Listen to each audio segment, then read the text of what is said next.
The current Farm Bill expires at the end of September, or rather the current extension to last year's Farm Bill expires at the end of September. Late last week, members of the House voted down their version after the Senate passed its own. Senate Majority Leader Harry Reid said this week his colleagues won't pass another extension. Brad Lubben joined us Thursday in Lincoln to talk about the breakdown of new legislation and where the Farm Bill goes from here. Well, after a few days of debate and looking like good progress towards final consideration, then the final vote falls apart. Frankly, there's enough blame to go around pretty much on all sides. Democrats voted against the final bill en masse. Only 24, maybe from the most rural Democratic districts in the country, voted for it. We knew most Democrats were going to vote against it. They had argued, certainly from the far left wing at least, that nutrition cuts were far too much, could not vote for a bill like that. The far right wing of the Republican Party voted against the bill. Not enough spending cuts, not enough nutrition cuts, perhaps not even enough cuts on the farm side. So we knew part of the far right wing was going to fall apart as well.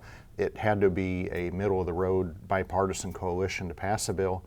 And in the end, it might in fact be the House leadership that allowed an open vote process, which sounds very good and democratic, but it also allowed certain votes that conservative Republicans voted for but then voted against the overall bill.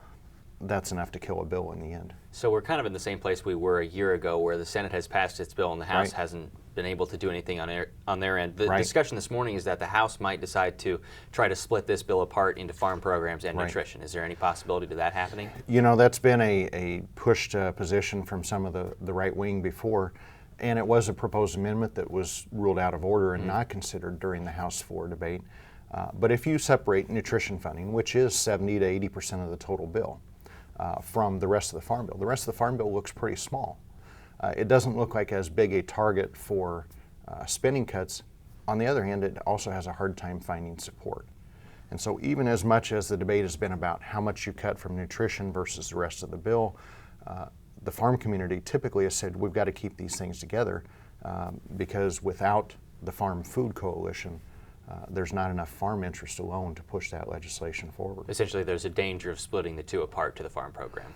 It would seem to be a real danger of splitting them apart. The food program might still have majority support, although it would sort of be forced to live within its own budget at that point. But the farm program might have a hard time.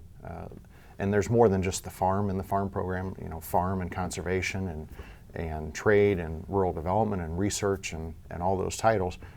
But that farm policy component might have a tough time finding an audience without the Farm Food Coalition. So where do we go from here, Mr. Lubben? Well, that's a great question. I think we've been asked that one before. Sure. But if we speculate again this go-round, here we are, 4th of July time period. The House isn't going to bring it back up anytime before then. There has been discussion this week about the schedule ahead. You could imagine the House bringing a bill back to the floor minus the controversial amendments. You could imagine the House maybe going directly to a conference with the Senate to try and negotiate a compromise bill based on the Senate version. You could imagine this process dragging on until we start having to talk about expiration of current policy, permanent legislation taking effect, the need for an extension.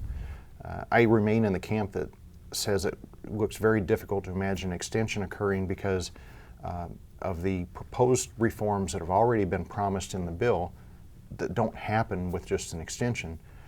How do you get those if you don't process the whole bill? And the Senate has kind of stood its ground here and said Right. they won't do it anyway.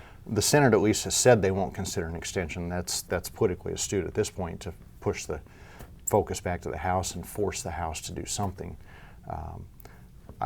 I believe we won't have another extension, or at least not before the end of the year.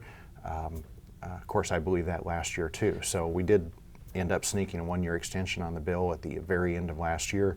That seems more difficult this go around. Maybe just enough impetus to get the final bill done this year.